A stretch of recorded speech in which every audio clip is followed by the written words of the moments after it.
Hello, everyone. Welcome to today's episode of Care Sandwich. By the way, it's my birthday and I get to hang out with Darleene Peters today and tell you all about her and her legal career, as well as her other passions. She's an amazing person that I got to meet at Will by Betty. But first, a quick video.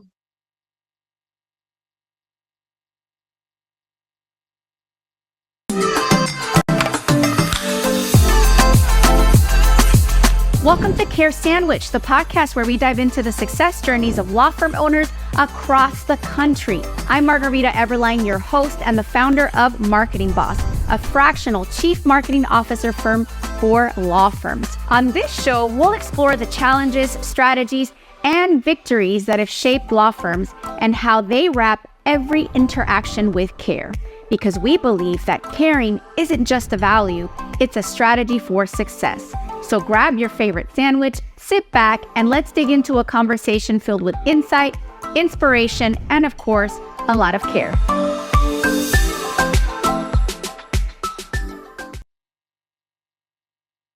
Welcome to Care Sandwich. I have a very special guest that I met at Will by Betty, Darleene Peters. Join me, let's chat. Hey, Darleene, how's it going? How's your morning going? Hi there, Margarita. First of all, of course, I have to say happy birthday to you. I don't sing, so I will not sing it, but my morning is going well. Thank you. That's great. So, Darleene, you are an attorney, and you're like 360 when it comes to your approach to how you take good care of your clients. So, tell us about your legal career, your story, how'd you get into law, and tell us about your law firm. Sure. So this month alone, I turned 27 years in the practice of law, being a Louisiana licensed attorney. And law was a bit of a second career for me. I had worked for a few years after graduating from undergrad with a bachelor's degree in business. And I knew I wanted to continue my education, but wanted to make some money, quite honestly, and was just tired of school. So I started making money, but it was not a lot of money. And that's what propelled me to pivot and turn around and say, you know what, okay, now it's time to pick that law career off the back burner and pursue your legal career. So I started saving some money, saved for about a year, and then actually decided to earn a dual degree. I enrolled in a joint JD MBA program here at a local university. So that was in 2001. No, 98. I'm sorry. I'm getting my years confused. And I've been practicing attorney since that time, and it's been an adventure. But one thing I've learned about this profession is it can be very demanding, very taxing, but also very rewarding. So several years ago, I decided to become certified in health and wellness coaching and nutrition coaching. I founded my own company, which is called Deep Wellness NOLA. And what I do is I do consulting, speaking, writing on health and wellness issues from a holistic perspective. And the reason it ties in so well with the legal career, because I'm actually here at a law firm. So I still have my full-time career. I'm a partner in a defense firm. And what it does, it helps me to, one, not only help myself with sustaining my health and wellness, it helps those around me, it helps my firm. And I also have the opportunity to speak at other firms, companies, legal associations about the importance of supporting your employees with respect to their health and wellness. And that makes for a more successful profession. I love that. So when I first started working with attorneys, like I've been doing marketing for over 25 years, but like when I first started to like specifically work with attorneys, one of the first things that stood out to me was the emotional taxation, if I can call it that. I don't even know if that's the proper way to use that word. Yes. And I read a book called The E-Myth, but for attorneys. And because I was trying to really understand, what it was like to be in their life, because I'm very deep like that, right? So I'm like, okay, I'm working with attorneys, but I want to know how they feel, what they think, and what their life is like. And I started to observe just the weight of stress. And one of the things that stood out in E-Myth was that unlike other business owners, on top of all the stress of running a business, attorneys have to deal with every 5 minutes is somebody else's problem. Yeah. And I was like, oh, that's true. That's a lot. And I mean, I can kind of relate, but not like that. Like I deal with problems all day long as a marketer, right? My Canva's not working. The link is broken. There's a typo on my website. Kill me now, right? But like y'all are dealing with like real serious, like my life is over. And I've been a client, by the way. I hired a divorce attorney. I hired a business litigation attorney. So PI attorney. So like I've been a client. And I feel like I'm a good client, because I work with attorneys, but I know what it's like to feel that like stress and like want to call my divorce lawyer, about like, So talk to us about the importance of health and wellness for attorneys specifically, because we've got folks in the audience that are law firm owners that I want them to hear what you have to say, because I feel like it's so valuable. They need it. Yes, sure. So like you said, you know a lot about this profession, and it's true. The law follows you around all day. I mean, you're always thinking, even if it's not about your cases, maybe there's a situation that you see and you start to think about it from a legal angle. Maybe you're dealing with your loved ones at home and you start to have maybe not an argument, but a discussion, because again, the law becomes embedded in you. So it's very difficult to shut it off. And sometimes you will get an idea, sometimes you will get a theory or a strategy when you're not when you're not working. So it starts to consume you, because you always feel like you need to be a step ahead, whether it's a step ahead of your opponent, a step ahead of your client. You have to be proactive. And it's also a problem-solving profession. So we're always trying to figure out the problem. People come to us with problems. No matter it's a money problem, a relationship problem, no matter what it is, it's a problem that they want us to solve. So that is a lot of pressure that we carry around. But I'm also committed to respecting the trust that our clients have in us to handle their matters. Now, we can't handle those matters appropriately if we are sleep deprived, if we can't think clearly, if we don't know how to have boundaries and shut things off and focus on their problem, because we're also in such a distracted world. So most lawyers I know have more than one client. And like you said, everybody is pulling at us with their demands, their emergencies, their issues. So how do we balance that? And it can be a juggle. I call it the juggle of the struggle, or the struggle of the juggle, because we're constantly juggling and trying to determine what takes priority. What do I need to do now? And that's where I think part of the boundary of, okay, let me take some time and really plan out my day and figure out what I need to do today, and because we cannot fly by the seat of our pants. The stakes are too high in this profession. So what I find I am doing is constantly evaluating my calendar. What's on my calendar? What do I have coming up? What do I need to know? But also the key, which is a challenge for a lot of legal professionals, is to ask for help. So whether that's help with your workload, whether that's help at home with juggling personal demands, whether that's seeking counseling or therapy, or just maybe business coaching, bouncing ideas off of someone like you, marketing, where you're trying to position your business to be the go-to firm for your clients, but you're not quite sure how to do that. So I think if legal professionals can, one, take a step back and recognize that yes, we're problem solvers, but we don't have to have all of the answers. That is step one. I think another key is making sure that we are resourceful. So again, that's figuring out who can help me with this issue. It may not necessarily be me. Who can help me with this project? But two, it's also about taking time for ourselves, because we show other people how to treat us by the way we treat ourselves. So if we're giving ourselves the leftovers. Say it again. I know somebody didn't hear you. Yes, we show others how to treat us by showing them how we treat ourselves. So we make ourselves a priority. We take care of ourselves. We manage our health, our wellness, our minds, because again, if we're not properly rested, and I have $1 million deal that I want Margarita to broker, but I know that she's been sleep deprived for the last 2 weeks, I'm not going to necessarily feel comfortable about that. But so many of us are walking around sleep deprived, dehydrated, all of these simple things that can sometimes impact our thinking. So part of what I try to do is just remind people about simple strategies that they can use to take care of themselves, from moving around, stretching, taking breaks. This is a profession where we don't like to take breaks. Periodic breaks help quite a bit.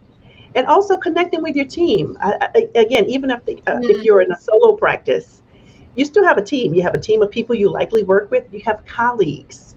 So the social support can be a huge foundation to your success and figuring some things out. Because chances are, whatever you're working on, somebody has done it before, and you can sometimes get some insight into how to handle a certain issue if you reach out to those in your network.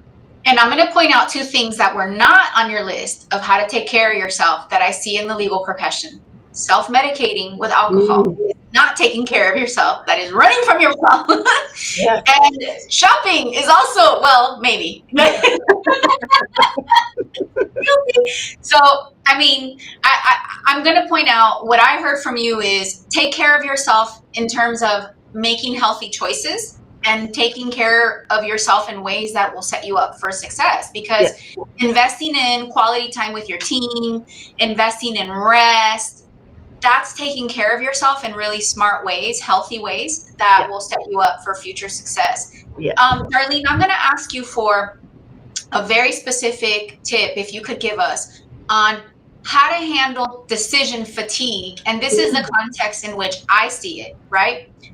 In the marketing space with what we do, we are like the intermediary between the law firm owner and their marketing team, right? And so the law firm owner will come to us and say, marketing boss, my marketing team's just not cutting it. Like, help me whip them into shape, right? So we'll come in and we'll take over as their CMO and lead the team. And then the team will, you know, with tears in their eyes, they never approve anything. They never give us feedback, right? And then I always explain, because, you know, I'm going to use your name, because Darlene and the other partners are burnt out from making decisions all the time. So let me give you a brand guide. If you follow this brand guide, you'll more likely align with what Darlene and her team like, right? So we come up with solutions like that. But there's still instances where you need to make a decision as a law firm owner. And if you're not making these decisions because of decision fatigue, it's understandable, but how can you manage it so that you can still give your team the leadership? And I was using marketing as an example, but I'm sure it happens with the case management too, you know, with managing the case. I hope you're enjoying the conversation and your sandwich as much as we are. I want to take a moment to share a few words about our sponsor, Marketing Boss. If you're a law firm owner looking to supercharge your growth, our team at Marketing Boss is here to help.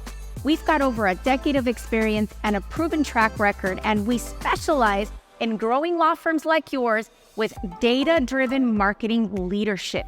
So if you own a law firm and you're ready to get a predictable, steady flow of cases from your marketing, let's connect at marketing-boss.com. So how do you advise that attorneys handle decision fatigue? Decision fatigue is a huge issue because I think as legal professionals, we are always on the conservative side when it comes to risk. So there's always something in us that holds us back from taking the leap or making a decision. I'm going to ask you about. We want to evaluate every possible scenario, and whether it's for us trying to figure out, okay, what's the worst that can happen? What's the best that can happen? To maybe working with you, do I really like this marketing strategy? Does it signify who I am? Does it represent who I am? I'm just not sure. And so we often find it very hard to release. So in other words, maybe you're seeing that your clients are just very reluctant to or hesitant to release the decision power to you, because that's what we're supposed to do. So I think one of the best things you can do with decision fatigue is sometimes to take a pause and figure out, okay, let me just pause, because right now I'm making thousands of decisions a day. Maybe not that many, but it just depends on what's going on. And when you find yourself just unable to move forward, things like indecisiveness, procrastination, those are signs of sort of a mental block. And you have to figure out, okay, can I take a pause and maybe revisit this? Now, I know for you with a team who is maybe waiting for the client to approve something, or you want to forge ahead with a strategy or an idea, it can be frustrating. But always, as part of your services, always say, hey, look, is there something I can answer for you? Do we need to discuss this again? Because how many times have we had discussions only for you to maybe a day or two later, everything is out the window, you've forgotten? Follow up with people. And this is something that you can do as a marketing company, or that you can do inside of a firm. Follow up. I think we've gotten out of the habit of following up with bullet points or memorializing the discussion, because people sometimes need time to ponder. And I think in this society where everything has to be instant, you send a text, you expect a response instantly. You send an email, you expect a response instantly. We don't always appreciate the pause. So now, obviously, if you have a tight deadline, you need to kind of get that ball rolling. But following up and again, having discussions, I think, are very helpful. So one takeaway then that I'm getting from your advice is, if you are a law firm owner and you know that you might suffer from decision fatigue, get ahead of yourself and allot time to make specific decisions if you notice there's a pattern and you're a bottleneck in your business, whether it's the marketing or whatnot. The other thing that I picked up on that I would love for you to expand on is the trust factor. I have had a lot of amazing attorneys develop what I make up my own words, marketing PTSD. Okay. The law firm owner invests a lot of hard-earned money on a marketing campaign because somebody promises they're going to go viral and you're going to be flooded with cases. And, they tell you everything you want to hear, and then you give them your money. And then after that, whoever gets you next, sometimes it's me, you're like, I don't trust you. Yeah. You don't know what you're doing. And, or someone makes a typo one day and now you don't trust anybody to do your social media content. So how do you manage that trust journey? Like, from my perspective as a CMO, the light superficial advice is, you have to trust in order to learn how to trust. So you got to trust in bits and pieces. And you also, in marketing, it's not as bad as in the legal space. Like, if you make a typo on a social media post, no one's going to die. You might get extra engagement from the 5 Karens that are going to correct your typo. Like, it's all good, right? So, like, don't stress out. But learn how to trust in increments and give people an opportunity to earn your trust. Yes. Other than that, like, please help me. Give me more tools. Sure. Help my clients with trust. Yes. So, law firms, we look for proof. We're always looking for the evidence. We're looking for the sign. And while we know that nothing is guaranteed, success may not be guaranteed, give us some support, give us something to work with and say, hey, let me just show you this work that I did for this particular client. Mm-hmm. Let me show you some of my work. Let me show you some of the feedback. So we are always looking for testimony. We are looking for people to say, hey, Margarita and her team are great. That makes us feel better. It makes us feel better about our decision making, and it takes a huge load off of us. So I want you to start maybe thinking about, okay, once you start to know your client, what might they be in alignment with? Who might they be in alignment with? Are they similar to this client that I've had? Or are their objectives similar? Mm-hmm. But like you said, it's all about the teamwork. It's all about connection, support. And I would also say sometimes maybe just have a session where you're saying, look, let's just talk personally. Let's get to know each other a little bit better outside of the business relationship. What do you like to do? What makes you smile? What do you do for fun? So I think the more you get to know your clients as people rather than a business, that also develops the partnership and the relationship. And for the law firm owner, how would you help them be more trusting? Because I'll be honest with you, sometimes I'm the mediator between law firm owners and their agencies. Yes. Where, like, marketing is a mess. Like, marketing is complicated. Like, sometimes things break, not because anybody made a mistake. And so I'll have a law firm owner that now doesn't want to trust a vendor when it's like, it really wasn't their fault. Like, like, I'm on your side, right? How can they learn to trust when the trust has been broken, when they have that marketing, PTSD, and there isn't perfection? Yes. So I will tell you a little secret, lawyers are not perfect either. We're not perfect people. So we don't like to talk about our mistakes, but I would always maybe say, look, hey, have you ever made a mistake in a case and maybe it was very minor, but it was just hard for you to get over? Like you said, that PTSD where you feel like it's always haunting you and following you around. So maybe you're a bit more protective and anal, and you have perfectionism with certain things where you see that you may be falling short. I would say tell your clients, hey, look, you know what? You hired us for a reason, or you hired them for a reason. What we want you to do is stay in your lane, focus on your business in being a lawyer, and let us focus on the marketing and the teamwork. If there was a mistake made, we all know we always appreciate honesty when it comes to a mistake. We fess up, first of all, and we say, we recognize we made this mistake, but we are committed to moving past it and moving forward to best serve you. And I think sometimes just acknowledging the mistake is always the key step. I mean, and sometimes there may be an instance where you make a mistake and you don't realize it until the client calls you out. We recognize that as well. But again, if you just remember that your law firm's clients are people who make mistakes all the time in their personal and professional lives, just think about, let me put myself in their shoes. How does it feel? Now, I know your mistakes may be costly because they're thinking about, okay, I've just given you $10,000 and there's this mistake. But in the big picture, how costly was that mistake? Which may determine how you address the resolution going forward. Like you said, if it's a typo in a social media, that's an easy fix. If it's something that's major, then you need to strategize with your team and figure out, okay, how do we do this? What do we do going forward? What services can we offer going forward to make sure that this client knows we appreciate their business and we want it in the future?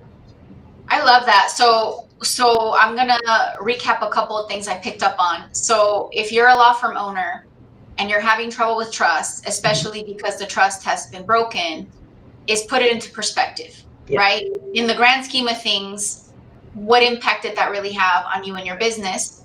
And then consider the trust that you have in the company or the person that's serving you. And also maybe relate to the fact that you might have also made similar mistakes. Yes. And based on that, maybe extend some grace so that you can learn how to trust. And I'll add, as a CMO, one thing that I encourage with my law firm owners is if you have a vendor that's willing to admit to a mistake, apologize, and fix it, you have gold in your hands. Because many marketing vendors will gaslight you and they'll say, "Oh no, it's your whatever," right? It wasn't me. Yes. So that to me is very valuable. So I'll add that. Okay, so tell us, if somebody wants to learn more about you and how to work with you with, whether it's the wellness side or the legal side, how can they get in touch with you?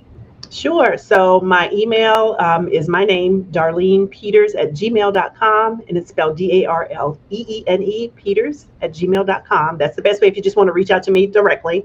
I'm on LinkedIn, so what I try to do on LinkedIn is, of course, support the legal profession as well as health and wellness.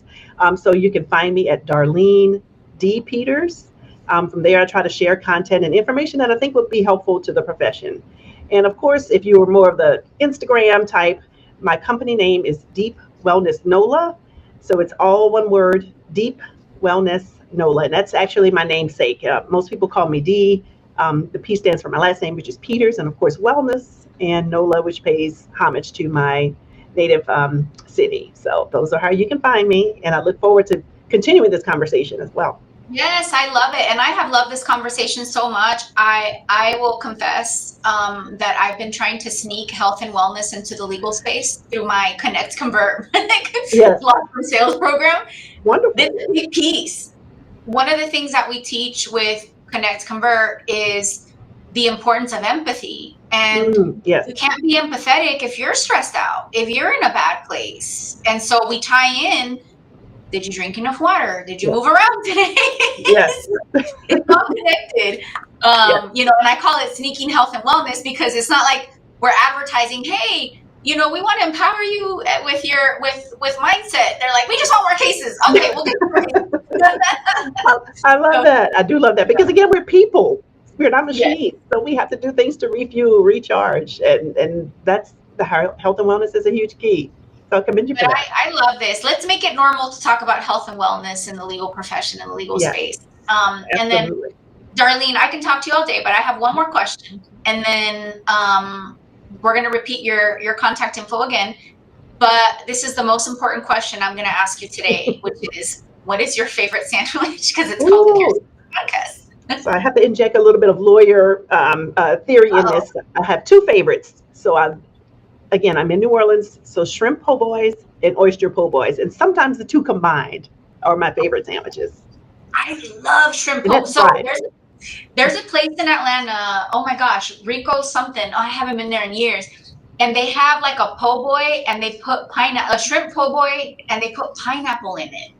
I think that's the most, I know it's weird. I know, but like I like the salty sweet. Yeah. And then I've had the ones in NOLA too. They're just delicious. Yes. Yeah. Maybe subconsciously. So I treated myself to shrimp and grits for brunch today for my birthday. Good for you. Maybe subconsciously because I had a NOLA lady in my agenda today. Anyway, well, this has been great. So there you have it, folks. Get in touch with Darleene Peters if you want to infuse your life with more health, wellness. She is an attorney, so she knows what that life is all about. hug yourself, drink some water, get some exercise, and be nice. We'll catch you on the next episode of Care Sandwich. Thank you for watching. I can quickly add, Margarita. So I forgot to add. So what I also have been doing is speaking similar to this, sometimes in person, sometimes by Zoom, to law firms, to companies who want to spread this message of health and wellness to their teams and not just their attorneys. So I am available to do events such as this, workshops, you name it. I love it. Yes, have her come teach about health and wellness at your next events. Yeah. And we'll catch you on the next episode of Care Sandwich. Thank you, Darlene, for joining. Thank you. Enjoy your birthday. Thanks.